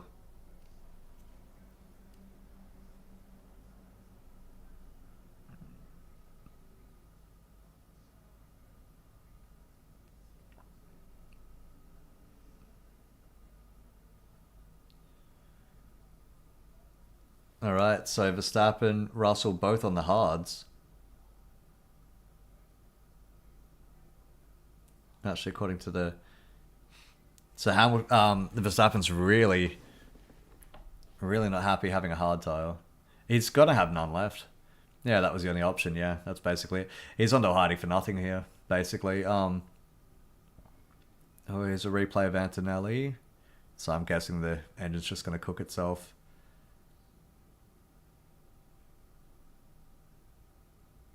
Oh, yep. There it goes, and that's why it was sent off the track. That thing just launched itself almost right at the apex. So, replay from outside. Bang! Yep, there it goes. The thing is, when the engine seizes like that, when the engine blows, the whole rear axle tends to seize.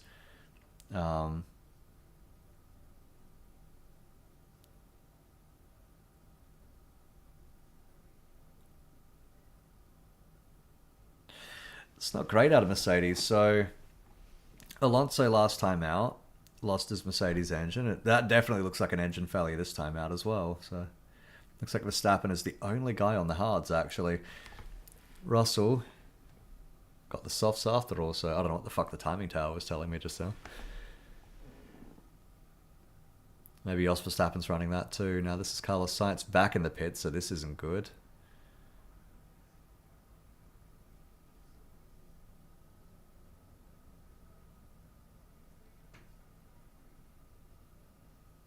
I think he must have missed the pit exit. Oh, the pit entry rather. He must have missed the pit entry. Must have been the wrong part of the lap to get that done. So Piastri has picked up the safety car, so the rest of the field's all going to catch up to each other now.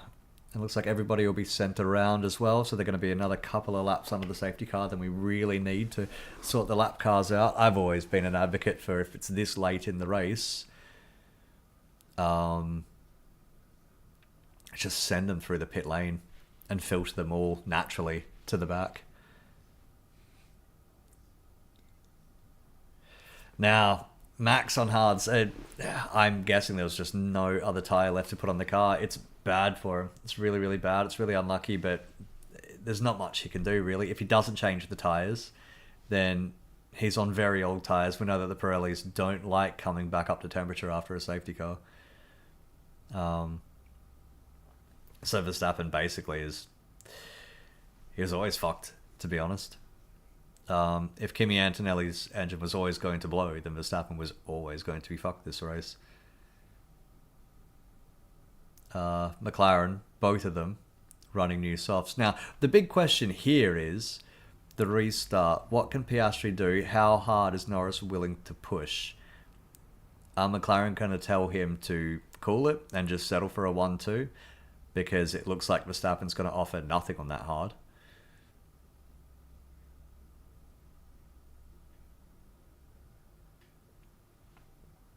Or is McLaren going to let them race each other? I don't know if Norris has an answer for Piastri today anyway. I think getting beaten off the start... Basically, he blew his qualifying lap yesterday, Norris did, when it really mattered. And then he couldn't really do anything today off the start, so You know, it's just one of them races. If I'm Lando, I just, okay, all right, this one goes in the bin and then move on to the next.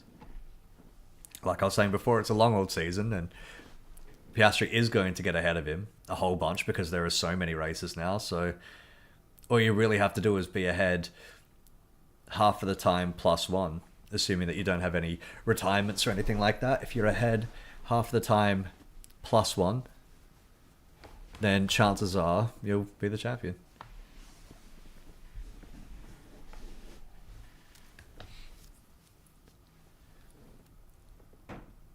So lap 58, still under the safety car. Now, while this is going on, it looks like Verstappen on the hards, Ocon on the mediums, and they're used mediums. Same with Alonso. No, sorry, same with Lawson. Did they not stop then? Maybe they didn't. Everybody else is on new softs. I don't think Bortoletto stopped either. I think he stopped just before that safety car anyway. So, there's been a rumour going around the paddock that was actually addressed. A lap car's overtaken the safety car. Okay, so come on, guys, cycle through.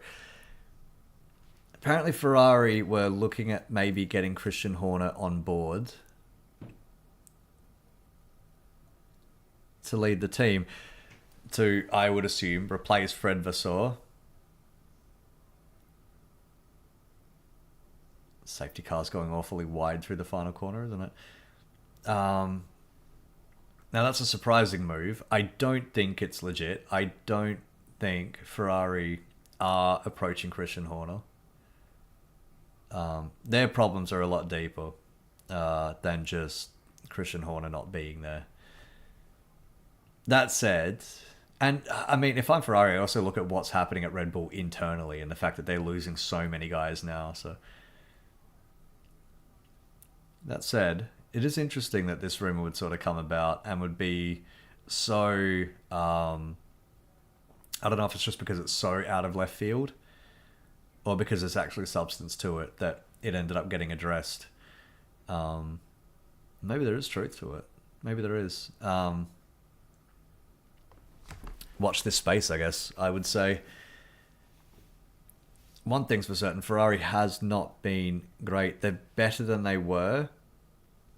Are they even really better than they were a few years ago? I mean, regardless, they haven't won anything. They haven't won shit. They've won some races. Okay, great. They were kind of doing that this entire time, but they've never once properly, seriously challenged for a championship. Not since Seb was in the car, and even then, that fell apart spectacularly twice, so.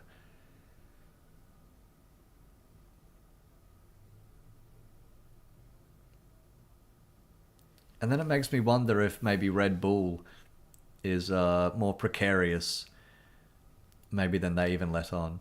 I mean, Newey's gone. A lot of the senior staff have gone or are leaving.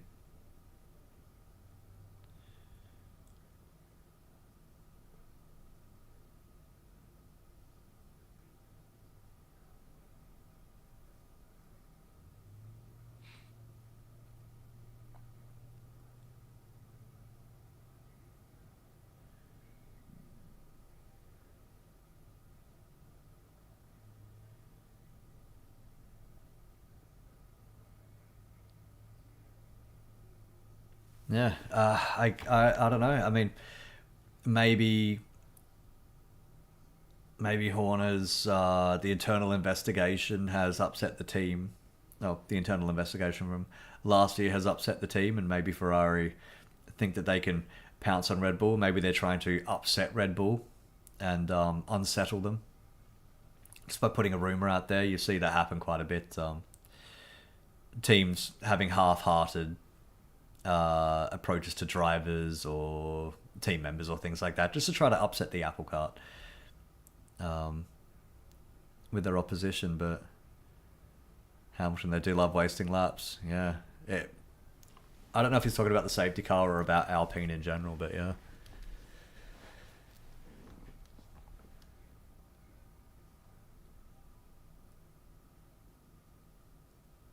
So the safety car is ending here. Shouldn't be that much longer, and then we'll be back underway.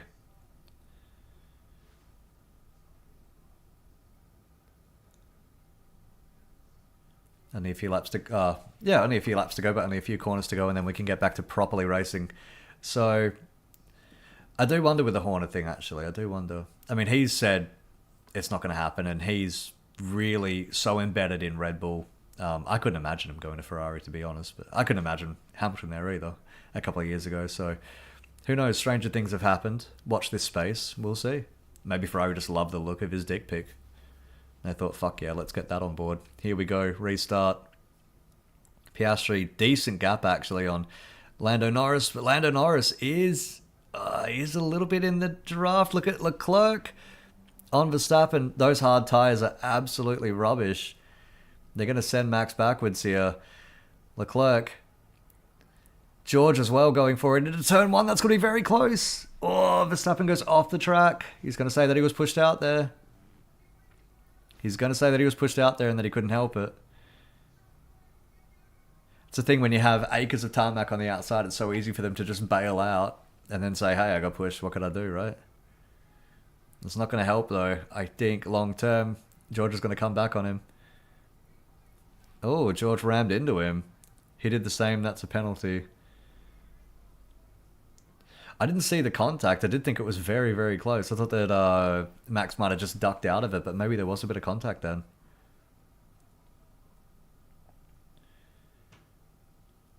Oh, now is George going to be able to get by? I would assume yes, because that car does not look quick on the hards at all. Oh, he's talking about Charles Leclerc ramming into him on the straight.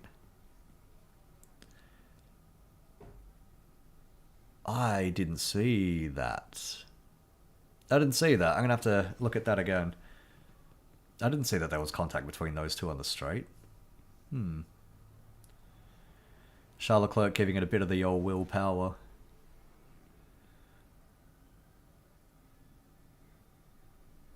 Now Leclerc still hanging back. It's the thing with the Pirelli tyres after the safety car ends, so you really have to try to romance these things up. Oh, that's what happened with Verstappen. Oh, okay. So it looked like there was contact when Leclerc was on the way past. I think that's what it was. So a massive snap by Verstappen out of the final corner really fucked that up. And that's... So it looks like they just kind of... once Leclerc's coming by him, he's just trying to squeeze him a little bit gently. Yeah, there is contact. There's definitely contact. There's still so much room for Max on the left, though. I don't know if he can really play that. And then, was there more contact there with George Russell?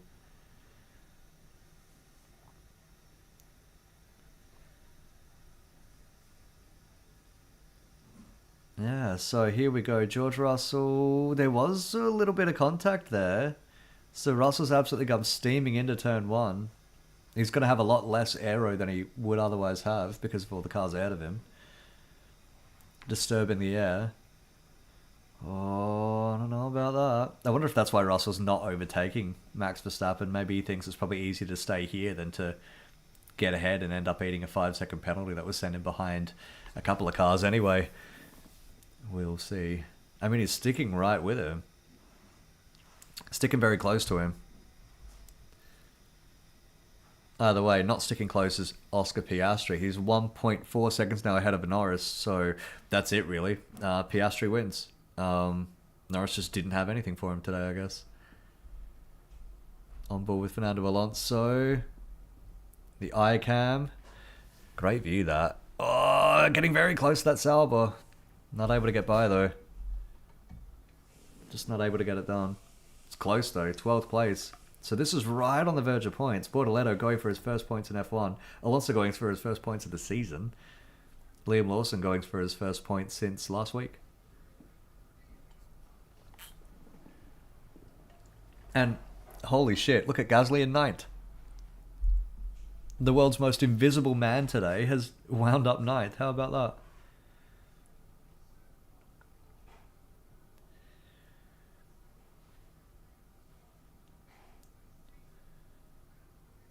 So Verstappen's absolutely melting down in his seat, bless him. So it's looking like... Oh, here we go, Verstappen radio again. They're telling him to let Russell through. So maybe that's what the stewards are looking at, not the contact, but the fact that he's kept ahead of him. They've rammed! Contact! Max is having an absolute meltdown here. Oh my good God. What? Max, buddy, what the fuck are you doing, mate? That looked like he was letting him through. I mean, the radio was playing. Red Bull was saying let him through, and it looked for all money like he was genuinely letting him through and then just slammed him. Russell, what the fuck? He just crashed into me. He did. Now he's letting him by. Oh, well, that's going to be very interesting. You know what? It's not great out of Max. It's not great, and I get the feeling if the stewards take a dim view of that, and you know that they're going to investigate it, could be a grid drop for Max next time out in Canada. That's Hulkenberg in 6th, past Lewis Hamilton. Wait a minute, when the fuck did that happen? So Alonso's up into 10th, Hulkenberg's up into 6th. Shit, and I thought Gasly was being invisible. Hulkenberg, the sniper, absolutely out of nowhere, and he's past Lewis Hamilton now. Here's an onboard with George Russell, who Max just fucking launches into him. Replay from up the top, from on the helicopter. It looks like he's letting him by, and then he just... Max wasn't even near the apex either. That is... I mean, Max better hope that they give him a stop-go or some shit before the race is done, because if the race ends, and it's about to, before they figure out a penalty for that, it's going to be, I would assume, a hefty grid drop next time. Russell saying he's got damage, no doubt. Hulkenberg absolutely killing it. 6th place. Just like in Australia where he magicked, I think, 7th place, was it? Fuck. I mean, I had no idea. I had absolutely no idea. He's the invisible man today. Never really paid much attention to Nico Hulkenberg because he's in the Sauber, because he's always going to be fighting for 11th and beyond, and then suddenly he's magic to 6th. Just able to hold it. That's absolutely incredible. And Alonso looks like he's going to score his first point of the year. So after, under investigation, Verstappen and Russell. And Verstappen better hope that they'll hand out a penalty, but he's not going to be able to take it because it's the final lap. Oh, Max, buddy, what have you done? I mean, it's disappointing to lose a podium, but he's just totally fucking melted down here today.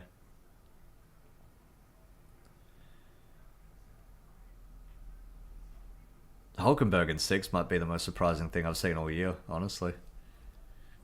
Anyway, out of all of that, around the final corner comes Oscar Piastri to receive the checkered flag. Winner, Oscar Piastri. Norris 2nd. Charles Leclerc 3rd. There he is. And 3rd, George Russell 4th. Max Verstappen 5th. Hulkenberg 6th. Amazingly, Hulkenberg in 6th. That is incredible. Hamilton 7th. Hadjar 8th. Gasly 9th. Alonso in 10th. Then Lawson, Bortoletto, Behrman, Tsunoda 14th. Ugh. Behrman eating a penalty there. So Lawson, Bortoletto, Tsunoda, Sainz, Colapinto, Ocon, Behrman, Antonelli blew an engine, Albon, Boxton retired. There's a few things to watch here. What's going to happen to Albon post-race? Are they going to give him another penalty for his bit of contact? Will Stroll even make it to the grid next time out in Canada in 2 weeks? What's going to happen between Piastri and Norris? What the fuck has happened to Max Verstappen? Hamilton getting bullied around by Nico Hulkenberg as well. I did not have that. I really, really, really wouldn't have expected that. That is incredible. I really want to see Hulkenberg getting by Hamilton again. Like a proper replay of that, because 10-second time penalty for Verstappen causing a collision, so that is going to send him... There it is, to 10th place. Which means Hulkenberg, 5th. 5th place for Nico Hulkenberg in a Sauber. 5th. Unbelievable. Hamilton 6th, Hadjar 7th. Amazing Isaac Hadjar in 7th. Gasly in 8th. Alonso 9th. Verstappen 10th. That is amazing. That's absolutely amazing. And Lawson got absolutely dropped by Fernando Alonso as well, because he is well... I was looking to see how close it would be Verstappen getting points after all, but no, Lawson was way down the road. I wonder if he was told to back up on the final lap.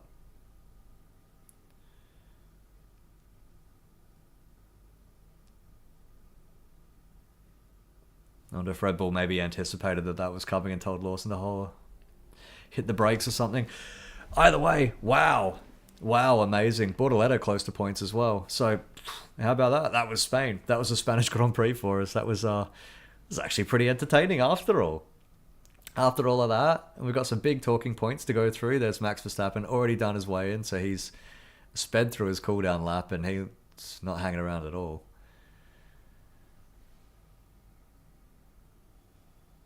Goodness me. Absolutely wants to get the fuck out of there.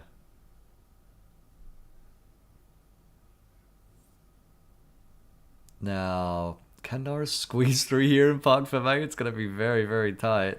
Very tight. It's a bit too late to be moving that cone now, mate. You can't move anywhere. Amazing. So, yeah, like I was saying, that was Spain. Amazing. 66 laps. Pretty interesting, actually. This track has thrown out some pretty interesting races over the last couple of years. It's going to be a shame if it is gone from the calendar. Either after this race or next year or whenever it might be. I can't see them holding on to this much longer, to be honest. Saw a few empty grandstands there too. Whoops. Yeah, how about that? How about that? What do we think? 3.5 stars. 3.5 stars. That was good. That was fun. It wasn't electric. It wasn't dynamite. Maybe, 4 stars seems too kind. Maybe a soft 4 stars. How about that? I don't want to get into 0.75 of a star, because that's, to me, is ridiculous. Fuck it. 3 out of 5. 3 out of 5. That was fun. It wasn't electric. It wasn't a classic. It wasn't dynamite, but it was very entertaining. It's very entertaining, which I would say F1 overall has a lot of races like this lately. A lot of races that are very, very entertaining. You don't, I mean, Monaco aside, you don't generally have snoozers anymore. It used to be pretty common, to be honest, especially when I was first getting into the sport 25 plus years ago. It was very common to have a race that was, most races that were just straight fights with very little overtaking. Almost Monaco-esque from start to finish. Everywhere, but this... F1 in the current era generally is very entertaining. I gotta tell you, and maybe purists are not gonna like hearing that, but I call it like I see it. It's very entertaining lately. So that was a decent race, and in that context, I'll say 3 stars because it was a very entertaining race. But we've seen so many good races over the last few years. It's pretty alright. It's pretty alright.